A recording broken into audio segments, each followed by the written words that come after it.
The approach to Tiananmen Square by troops from the west of Peking last night was typical of everything that has followed since then, and completely contradicts the Chinese government's claim that its target is a handful of hooligans, criminals, and counter-revolutionaries.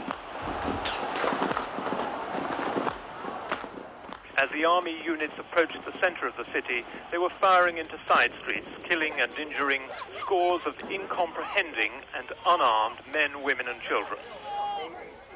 In a few minutes, a city that had been entirely peaceful was being turned not into a battle zone, but a killing ground.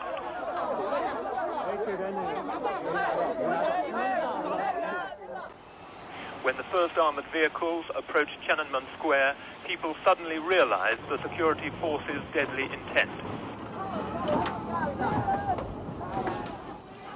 It was only then, in fear and anger, that the crowds began to resist, hurling any object they could find at the military hardware, and making makeshift and totally inadequate barricades.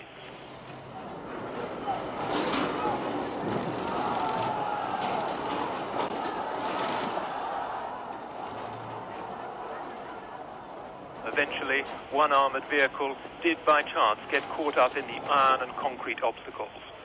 Hatred of the government and a blend of fury and terror were then translated into a dreadful vengeance exacted on one of the tank's crew as the crowds beat him to death.